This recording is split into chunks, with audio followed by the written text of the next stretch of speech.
Hey guys, welcome back to the channel. If you guys didn't see my last video, I went through the new food pyramid and broke down what I really liked about it, what I didn't love about it, and that video really inspired me to talk some more about wellness and nutrition on this channel. Since 2020, fitness and health have been a really big part of my life. That's when I started my fitness journey. And after making that video, I felt really inspired to talk a little bit more about it. So with the new year, I wanted to talk about ways that you could reach your fitness goals this year in 2026. So I've broken this down into three key components. So if you're starting a fitness goal, if you have a health goal, definitely keep watching, and yeah, let's just jump right into it. So, three essential parts of reaching your fitness goals this year are I broke this into movement, nutrition, and mindset. Might sound very cliche, but it's cliche because it's true. So, jumping into movement, I think this is everyone's kind of favorite part of fitness. Everyone thinks of the gym. So, let's talk about what kinds of movement are really going to promote longevity and health this year. So, getting into the gym is really not the entire game. In fact, it's only a small part of reaching your fitness goals this year. I would argue a more important part is daily movement, which is the first point I have for movement. So, everyone's been on this step grind, and I think it's really annoying, but it's really essential to reaching your fitness goals. If you are living a sedentary lifestyle, it's going to be really hard to achieve health goals versus if you make it a point to walk throughout your day to reach your 10K steps, to stretch throughout the day, especially if you're someone who's working a desk job, it's really going to change the game for so many aspects of your health and your metabolic health, all this good stuff. I probably should have said this at the beginning, but I'm not a doctor, by the way. This is just coming from my personal experience. So understand that before going into this video. But I found so much more success when I have more movement throughout my day, right? I'm going for walks. I'm taking calls on a walking treadmill when I'm in the office. These are just very small ways and very easy ways with that I have found a lot of success in being able to maintain a healthy lifestyle. After that, let's talk a little bit about the gym. Weight training is so essential, especially I'm talking to my gym girls out there. If you are scared to bulk up, I promise you that's not what this is going to do. In fact, if you have a goal of achieving like a lean aesthetic, weightlifting is going to be your friend. But more importantly than that, I would argue, is the health consequences that weightlifting has for you.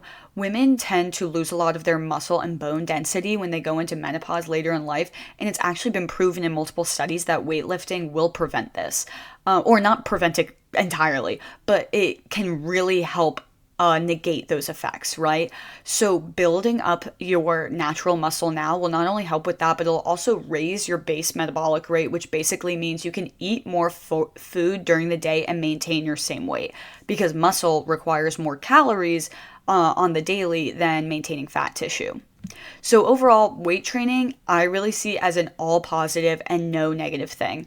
Building muscle will always promote a long and healthy lifestyle, and you do not need to go crazy with this, right? If you can get into the gym twice a week and do one upper and one lower day, throughout a couple months, you will see huge changes in your physique. I promise you, you will feel stronger and you will start building that muscle. So don't neglect being able to do what you can. If you have a super busy life and can only make it twice a week, absolutely. I, as someone who has been lifting for 5 or 6 years, only typically will do 4 lifts a week, which I think for a lot of gym goers can feel like not that much, but really going 4 times a week has allowed me to really excel and rest as much as I need to after my lifts, because really the muscle growth comes when you're resting. When you're in the gym, you're breaking down muscle tissue, and then during that rest time, you're building it back up. So don't neglect weight training, even if you feel like maybe you're not doing it enough. Do it as much as you can. I wouldn't go more than 5 days a week because, again, that rest period is so important. But if you can only go X amount of times a week, do it, try it, give it a month or two, see what changes you see. And then the last thing I have for movement is high intensity training. I think it's everyone's inclination when they first start going to the gym to just do cardio. I would argue prioritizing weightlifting is more important, and even more important than that, those daily habits I was talking about, right? Getting your steps in, getting some sort of movement throughout your day, trying to get out of any sedentary lifestyle, changing those habits is really important. But I do think high intensity training is important as well. I'm a runner, so I'm a little bit biased. I love high intensity training. I am so addicted to it. It's one of my favorite things. But any sort of cardio is really going to help you achieve your goals, whether that's, again, setting a step goal during the day, riding the bike, doing a cycle class, doing a Pilates class. For cardio, I really say the best kind of cardio is whatever you can maintain in the long term. Do not set cardio goals with yourself that you absolutely hate. If you hate the Stairmaster and you're like, I'm going to go to the gym at 5 a.m. every day, I'm going to do an hour on the stairs, you're not going to maintain that. Versus if you're someone who absolutely loves a workout class, go do the workout class, go do the hot yoga class, do the Pilates class. Whatever you can do in the long term, I would argue, is absolutely the best kind of cardio. But do not feel like cardio is a necessity for getting into good shape. It's great for your heart health. It's great for endorphins. I always feel so amazing after cardio. But if you're someone who's a hardcore cardio hater, I would argue you definitely don't need it. You just need some sort of movement throughout the day. Next topic we're getting into is nutrition, which I would argue I honestly prioritize a little bit more than movement. A lot of people talk about this, but nutrition is actually kind of the secret behind creating that healthy lifestyle, because it's what you're fueling your body with. It is the tools you're giving your body to build muscle, to lose fat, to run your organs, do all of these amazing functions our body can do. The fuel for that is sleep and nutrition. So I have a couple points here of just small things that you can change in your daily nutrition habits that can make a really big change over time. One is learn how to use your kitchen. If you're someone who never cooks at home, this is going to make a huge difference because you know exactly what's going into your foods. So if I eat something and I sleep horribly or I have horrible energy, I know kind of what did that. Obviously, I don't only eat one thing per day, right? But I have a better idea of what caused this negative side effect, and I can kind of, challenge that and change what I'm eating. And furthermore, if you're someone with specific goals, knowing what's going into your food is going to be so crucial. If you have a goal of cutting in the new year, you're going to want to be eating high protein. You're going to want to be making sure you're sticking within your calorie deficit. And the easiest way to do that is going to be cooking from home, because ultimately you don't know what's going into your food when you eat out. Now, is this me saying never eat out? Absolutely not. The key to nutrition really is moderation, but even getting into the kitchen once or twice a day, and then maybe that third meal of a day you go out and pick up something, is going to make a huge difference. I am such a big proponent of bringing lunch to work and stuff like that for this reason, because first of all, I really love cooking, so that's just a personal preference, but also because it allows me to know, like, I want to be eating more protein today, so I want to eat XYZ. Again, does this mean I'm bringing lunch to school every day? No, but it means that I do have a lunchbox that I'm able to use 3 or 4 times a week. And then again, maybe that 5th time a week I want to go to Panera, that's totally cool too. But making that small difference of trying to cook for yourself and trying to use your kitchen and understand the ingredients going into your food can make a huge difference. And kind of branching off of that, not neglecting food groups is so pivotal.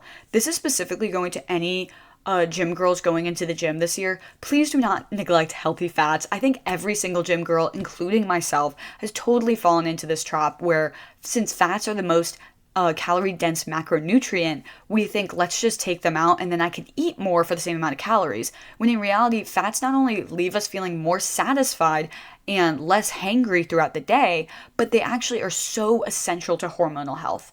And for women, that can mean losing your menstrual cycle if you're not eating enough healthy fats. So, I'm talking about peanut butter, avocado, cheese, full fat dairies, anything like this is going to be, essential to have as a part of your diet. So I think not neglecting food groups is really important. Now, obviously everyone has different nutrition that works for them. So if you're someone who does keto and don't eat that many carbs, that's your own journey. But for me, I have found the most success when I keep moderation in mind. So that means I'm having a meal that is protein, fats, and carbs at minimum.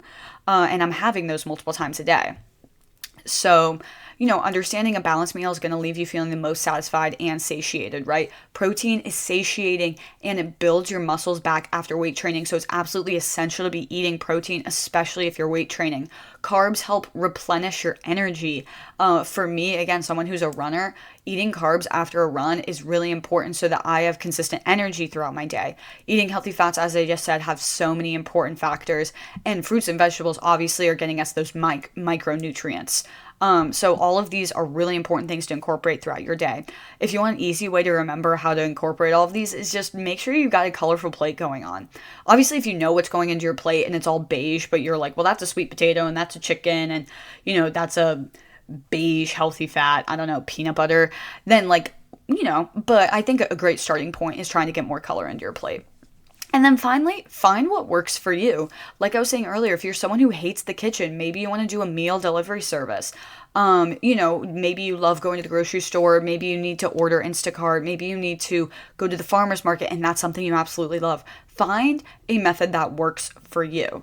Nutrition for me is all about moderation, right? You cannot set yourself a diet that you're only going to follow for 2 days and then you just hate it so much. Similarly with cardio, the best diet is going to be one that you are going to follow. Now, nutrition is a little different from cardio in the sense that you do need to tailor it to your goals, right?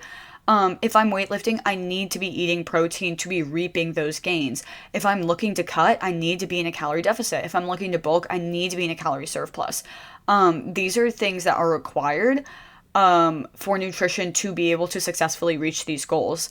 So there are some limits on nutrition, but that doesn't mean you can't have really fun, really interesting, and really delicious foods and love your diet. I mean, this past semester at JMU, I ate almost the exact same thing every day, and it not only helped me reach my goals, but it was just delicious. I didn't want to eat other things. I just really enjoyed it. And that's the place that you should strive to get to, where you're just really excited for everything you're going to eat that day. And maybe that means you're eating the same thing every single day. Like me, I hyperfixate on foods. Or maybe that means that you've got a whole meal plan for the week and you've got different things going on and you're just chefing it up out there. And that's amazing too. And then the third pillar, if you will, of hitting your fitness goals this year is your mindset. For a long-term goal, you must remind yourself that this is going to be a lifestyle shift to improve the quality of your life and the quantity of your life. So that means you're going to need to allow yourself to, first of all, slip up and mess up, because it's going to happen, but also allow yourself to have moderation, because you need to have something that is maintainable. Are you going to maintain an all egg white diet for 3 years? No, you're not. Are you going to be able to maintain 2 hours of Stairmaster every day? Probably not either. So developing habits that you know that you can maintain in the long term, because overall the most successful fitness goals are ones that take a little bit of time to reach. Any sort of muscle gains are going to take months for you to develop. So understanding that this is going to take time, and that's totally okay. And one of the best ways to do this is to be your own cheerleader. If you're cheering yourself on every day, if you love your diet, if you love your exercise, this is going to be so much easier to maintain than if you're coming at it from a place of hatred. And I find a lot of people do this. There's so much comparison on the internet, and there's so many sad reasons of why people do get into working out, when in reality, if you are your best cheerleader, if you wake up and say, I got this, I'm going to take on the day, and here are the boxes I want to check off, and I'm so excited to do it, it is going to be so much easier for you. And again, part of the positive mindset comes from allowing yourself celebrations and allowing yourself to indulge sometimes. Follow the plan, but allow the plan to be maintainable. I'm a big fan of discipline. Discipline is so key, and following the plan, but I don't set a plan for myself that I can't attain. Like yesterday, I set a plan for myself. I had a breakfast and a lunch plan, but I knew I was going out to dinner. And so I was like, I'm going to go out to dinner and I'm going to have a good time. And that's my daily plan. And I'm still checking it off. I'm still staying disciplined, but I didn't say, hey, I'm going to go out to dinner. I'm not going to eat anything. So anyway, don't negotiate with yourself. Follow the plan. But that's about all I have for you guys today. Let me know what you guys think. If you guys have any more tips in the comments, let me know, and I will see you in the next video.